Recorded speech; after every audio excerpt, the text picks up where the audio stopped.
Hello all, welcome to daily current affairs classes. ఈరోజు మనం కరెంట్ అఫైర్స్లో భాగంగా కుంకి ఏనుగులు, సెర్న్ గురించి, Central Bureau of Investigation, torrent minnows, AVGC XR ఈ 5 టాపిక్ల గురించి కూడా మనం ఈరోజు క్లియర్గా తెలుసుకుందాం. అందులో భాగంగా ఈరోజు మొదటి టాపిక్, ఏపీ తాజాగా కర్ణాటక నుంచి కుంకి ఏనుగులను తీసుకురావడం కోసం ఒక ఎంఓయూపై సంతకం చేయడం జరిగిందండి. సో ఏ ప్రభుత్వం అంటే ఏపీ అనేది తాజాగా ఎవరి నుంచి, కర్ణాటక నుంచి ఏ ఏనుగులు అంటే కుంకి ఏనుగుల గురించి ఒక ఎంఓయూను కూడా సంతకం చేయడం జరిగింది. సో ఈ కుంకి ఏనుగుల యొక్క ముఖ్య ఉద్దేశం ఏమిటి అంటే ఏనుగుల బెడద నుండి నియంత్రించేందుకు ఈ కుంకి ఏనుగులు అనేవి చాలా సహాయపడతాయి. అందువల్ల ఏపీ ప్రభుత్వం కర్ణాటక నుంచి దీన్ని దిగుమతి చేసుకోవడానికి ఒక ఎంఓయూపై సంతకం చేయడం జరిగింది. సో ఈ కర్ణాటక ప్రభుత్వం అనేది మొత్తంగా ఇంతవరకు 62 కుంకి ఏనుగులను వివిధ రాష్ట్రాలకు ఎగుమతి చేయడం జరిగింది. అందులో భాగంగా ఉత్తరప్రదేశ్కు, ఛత్తీస్గఢ్, మహారాష్ట్ర మరియు ఇతర రాష్ట్రాలకు కూడా ఈ కుంకి ఏనుగులు అనేది ట్రాన్స్పోర్ట్ చేయడం జరిగిందండి. సో ఒక్క ఏపీ ప్రభుత్వానికే కాకుండా ఇంతవరకు ఉత్తరప్రదేశ్, ఛత్తీస్గఢ్, మహారాష్ట్రకు కూడా వీటిని ట్రాన్స్పోర్ట్ చేయడం జరిగింది. సో అందులో భాగంగా ఈ కుంకి అనేది ఒక శిక్షణ పొందిన బందీ ఏనుగండి. సో ఈ ఏనుగు చాలా ఎక్కువగా శిక్షణ ఇచ్చి అంటే ట్రైన్ చేసి అడవుల్లో విడిచిపెట్టడం జరుగుతుందండి. అందువల్ల ఇది సాధారణ ఏనుగుల గుంపులో కలిసి ట్రావెల్ చేయడం జరుగుతుంది.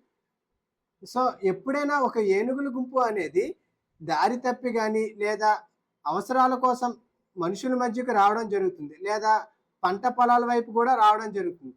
సో ఎప్పుడైనా ఈ కుంకి ఏనుగు అనేది ఆ గుంపులో ఉంటే వీటిని తిరిగి అడవి వైపుకు దారి చూపడం జరుగుతుంది. అంటే మనుషుల వైపు రాకుండా కేవలం అడవిలో తిరిగే విధంగా వీటిని ట్రైన్ చేయడం జరిగింది అనమాట. సో అందులో భాగంగానే వీటిని అటవీ పెట్రోలింగ్ లో కూడా ఉపయోగించడం జరిగిందండి. సో ఈ కుంకి ఏనుగులను అటవీ పెట్రోలింగ్ లో కూడా ఉపయోగించడం జరిగింది.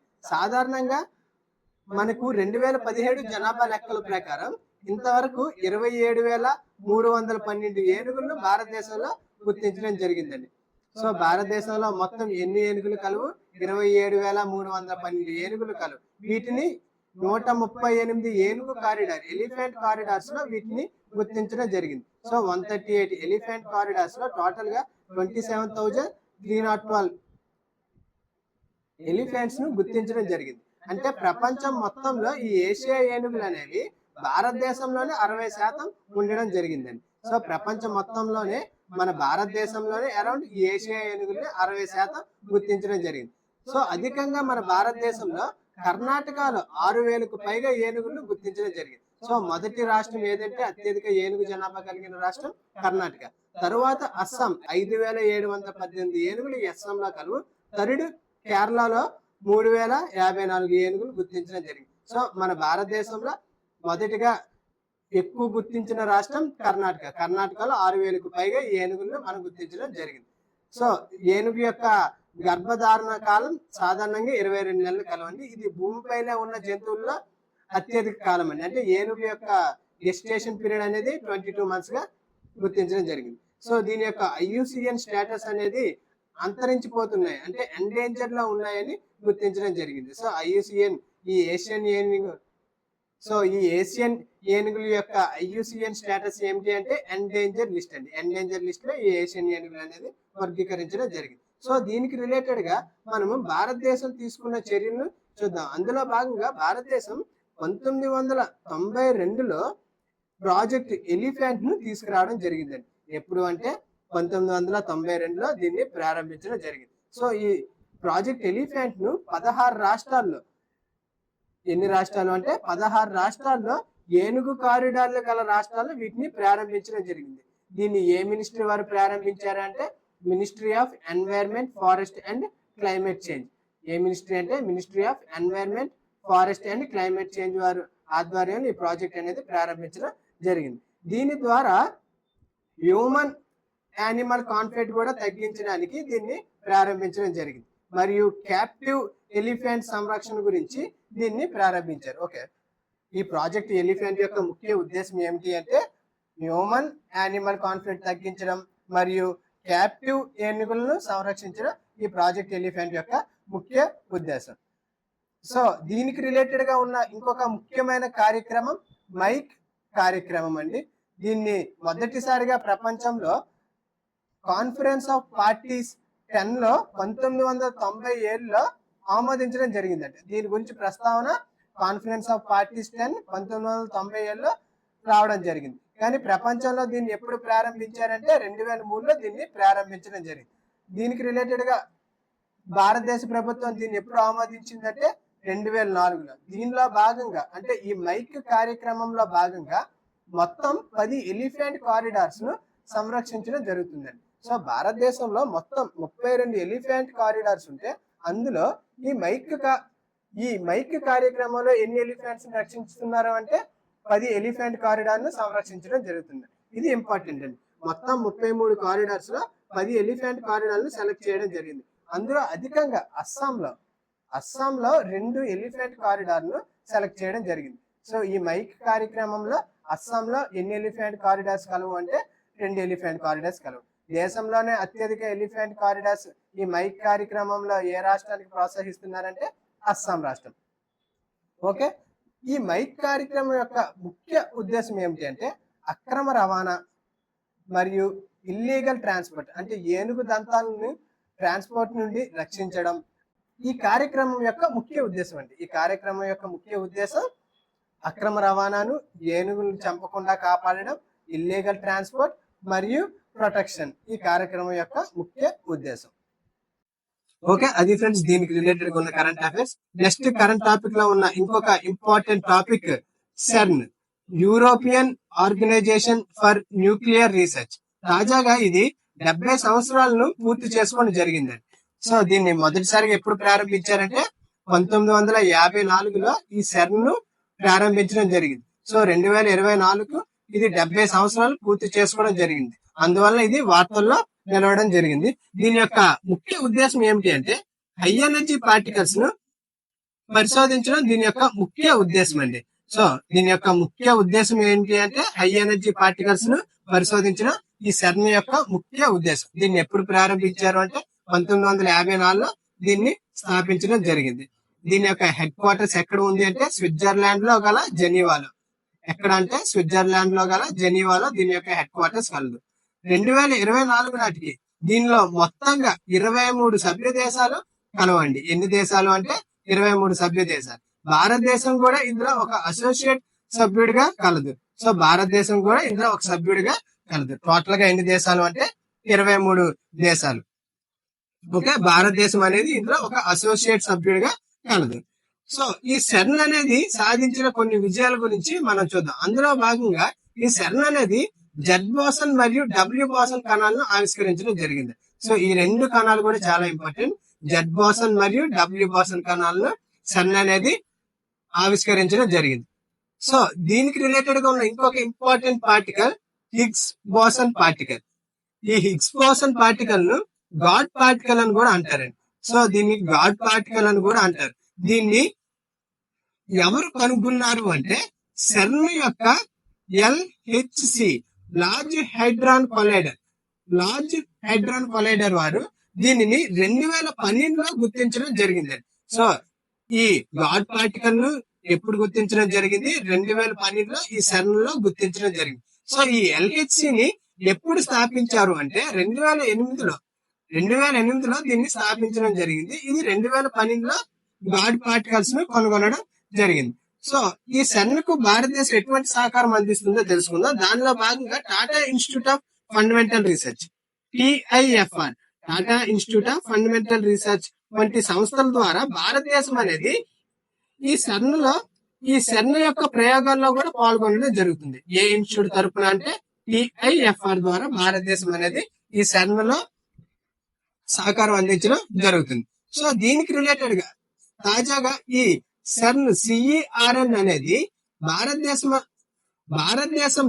VECC variable energy cyclotron centre ఈ VECC సంస్థ ఒక MOU ను కూడా కుదుర్చుకోవడం జరిగిందండి. సో తాజాగా సెర్న్ అనేది ఎవరితో MOU కుదుర్చుకున్నది అనేది చాలా ఇంపార్టెంట్ అండి. ఎవరితో అంటే వేరియబుల్ ఎనర్జీ సైక్లోట్రాన్ సెంటర్ తో MOU అనేది కుదుర్చుకోవడం జరిగింది. ఓకే, సో నెక్స్ట్ కరెంట్ టాపిక్లో ఉన్న ఇంకొక అంశం, తాజాగా కర్ణాటక ప్రభుత్వం అనేది ఈ సిబిఐను సాధారణ సమ్మతిని ఉపసంహరించుకోవడం జరిగిందండి. అంటే ఈ సిబిఐను స్టేట్లోకి అలౌ చేయకుండా నిరాకరించడం జరిగింది. సో నిన్నటి క్లాస్లో మనము కర్ణాటక లోకాయుక్త అనేది కర్ణాటక సీఎంపై ఎఫ్ఐఆర్ను నమోదు చేయడం గురించి తెలుసుకున్నాం. సో ఈరోజు ఈ కర్ణాటక ప్రభుత్వం అనేది సిబిఐను తమ స్టేట్లోకి అలౌ చేయకుండా నిరాకరించడం జరిగింది. సో దీనికి రిలేటెడ్గా మనము ఈ సిబిఐ గురించి తెలుసుకుందాం. ఈ సిబిఐను పశ్చిమ బెంగాల్, పంజాబ్, తమిళనాడు మొదలైన అనేక ఇతర రాష్ట్రాలు కూడా గతంలో తన సాధారణ సమ్మతిని ఉపసంహరించుకోవడం జరిగాయండి. సో చాలా స్టేట్స్ కూడా ఇంతవరకు ఈ సిబిఐని అలౌ చేయకుండా చేయడం జరిగింది. సో దీనికి రిలేటెడ్గా పశ్చిమ బెంగాల్ అనేది 2018లో సాధారణ సమ్మతిని ఉపసంహరించుకోవడం జరిగింది. అందువల్ల ఈ Bengal versus union of Indian కేసులో ఈ 2024లో ఇది తన కేసును సుప్రీంకోర్టు విడుదల చేయడం జరిగింది. ఈ కేసులో సుప్రీంకోర్టు అనేది ఈ సాధారణ సమ్మతిని సమర్థించడం జరిగిందండి. అంటే సిబిఐను స్టేట్ అలౌ చేయాలా వద్దా అనేది స్టేట్ యొక్క ఇంట్రెస్ట్ అని ఈ కేసులో సుప్రీంకోర్టు సమర్థించడం జరిగింది. ఓకే, దీనికి రిలేటెడ్గా సిబిఐ యొక్క అంగీకారం గురించి తెలుసుకుందాం. ఈ అంగీకారం అనేది Delhi special police establishment act, Delhi special police establishment act 1946లో సెక్షన్ 6 ప్రకారం సిబిఐ అనేది రాష్ట్రంలో నేరాన్ని దర్యాప్తు చేయడానికి ముందే సంబంధిత రాష్ట్ర ప్రభుత్వం యొక్క సమ్మతి అవసరమని ఈ సెక్షన్ 6లో పేర్కొనడం జరిగింది. అందువల్ల ఈ సిబిఐ అనేది ఒక స్టేట్లోకి ఎలా అవ్వాలి అంటే ఆ స్టేట్ యొక్క పర్మిషన్ కంపల్సరీ అని ఈ చట్టంలో పేర్కొనడం జరిగింది. సో అందులో భాగంగా ఈ సమ్మతిని అనేది 2 రకాలుగా పేర్కొనడం జరిగింది. అందులో ఒకటి సాధారణ సమ్మతి, ఇంకొకటి కేసు నిర్దిష్ట సమ్మతి. సో ఈ సాధారణ సమ్మతిలో దర్యాప్తుకు సంబంధించి లేదా ప్రతి కేసుకు సంబంధించి సిబిఐ అనేది ఆ రాష్ట్రంలో ప్రవేశించిన ప్రతిసారి కూడా అనుమతి తీసుకోవాల్సిన అవసరం లేదండి. అంటే ఒక కేసుకు సంబంధించి ప్రతిసారి కూడా ఆ రాష్ట్రం యొక్క అనుమతి తీసుకోవాల్సిన అవసరం లేదు. కానీ ఈ కేసు నిర్దిష్ట సమ్మతిలో ప్రతి కేసులో కూడా సిబిఐ అనేది రాష్ట్ర ప్రభుత్వం యొక్క సమ్మతి ఖచ్చితంగా అవసరం అనేది పేర్కొనడం జరిగింది. సో దీనికి రిలేటెడ్గా మనము సిబిఐ యొక్క స్థాపన గురించి తెలుసుకుందాం. సిబిఐ యొక్క మూలాన్ని మొదటిసారిగా 1941లో గుర్తించడం జరిగిందండి. దీని యొక్క మూలాన్ని మొదటిసారిగా ఎప్పుడు గుర్తించారు? 1941లో ప్రత్యేక పోలీస్ శాఖలో దీన్ని గుర్తించడం జరిగింది. కానీ దీని యొక్క అమలు 1946లో Delhi special police establishment act 1946 ద్వారా దీన్ని తీసుకురావడం జరిగింది. ఈ యాక్ట్లో దీన్ని పేర్కొనడం జరిగింది. కానీ 1963 సంతానం కమిటీ, ఇంపార్టెంట్ అండి ఇది, ఏ కమిటీ? సంతానం కమిటీ సిఫార్సు మేరకు దీన్ని ప్రారంభించడం జరిగింది. ఎప్పుడు అంటే 1963 ఏ కమిటీ అంటే సంతానం కమిటీ. దీని ద్వారా 1963లో మినిస్ట్రీ ఆఫ్ హోమ్ అఫైర్స్ వారు ఒక తీర్మానం ద్వారా దీన్ని ఏర్పాటు చేయడం జరిగింది. సో ఇది చట్టబద్ధ సంస్థ కాదండి. ఎందుకంటే ఇది మినిస్ట్రీ ఆఫ్ హోమ్ అఫైర్స్, ఒక పర్టికులర్ మినిస్ట్రీ అనేది ఒక తీర్మానం ద్వారా దీన్ని ఏర్పాటు చేయడం జరిగింది. అందువల్ల ఇది చట్టబద్ధమైన సంస్థ కాదండి. దీని యొక్క విధులను ఎక్కడి నుంచి గుర్తించారు అంటే 1946 ఢిల్లీ స్పెషల్ పోలీస్ ఎస్టాబ్లిష్మెంట్ యాక్ట్లో దీన్ని గుర్తించడం జరిగింది. ఓకే, దీన్ని ఏ కమిటీ సిఫార్సు మేరకు ప్రారంభించడం జరిగింది అంటే 1963 సంతానం కమిటీ సిఫార్సు మేరకు దీన్ని ప్రారంభించడం జరిగింది. ఓకే, నెక్స్ట్ కరెంట్ టాపిక్లో ఉన్న ఇంకొక ఇంపార్టెంట్ అంశం, నాగాలాండ్లో తాజాగా 2 చేప జాతుల్ని గుర్తించడం జరిగిందండి. సో ఈ 2 చేప జాతుల యొక్క నేమ్స్ ఇంపార్టెంట్. సో ఈ 2 చేప జాతులు ఏమిటి అంటే గర్రా జుబుజినెసిస్ సిలోరియస్ కొసిగ్ని. ఈ 2 చేప జాతులు కూడా చాలా ఇంపార్టెంట్. ఎందుకంటే ఏ జాతులు అని మనకి క్వశ్చన్ అడిగే ఛాన్స్ ఉంది కాబట్టి ఇవి చేప జాతులు. దీన్ని ఎక్కడ గుర్తించడం జరిగింది అంటే నాగాలాండ్లో దీన్ని గుర్తించడం జరిగింది. నెక్స్ట్ కరెంట్ టాపిక్లో ఉన్న ఇంకొక ముఖ్యమైన అంశం, ముంబైలో తాజాగా కేంద్ర మంత్రి వర్గం ఒక animation, visual effects, gaming, comics మరియు ఎక్స్టెండెడ్ రియాలిటీ కోసం నేషనల్ సెంటర్ ఆఫ్ ఎక్సలెన్సీ ఏర్పాటుకు ఆమోదించడం జరిగిందండి. ఎక్కడ అంటే ముంబైలో. దీన్ని ఎవరు ఆమోదించారంటే కేంద్ర మంత్రి వర్గం తాజాగా దీన్ని ఆమోదించడం జరిగింది. ఎక్కడ అనేది చాలా ఇంపార్టెంట్ అండి. ముంబైలో దీన్ని ఆమోదించడం జరిగింది.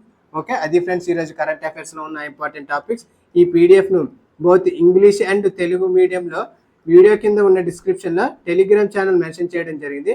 ఆ టెలిగ్రామ్ ఛానల్ ఈ పీడిఎఫ్ని అప్లోడ్ చేస్తున్నా. Thank you for watching.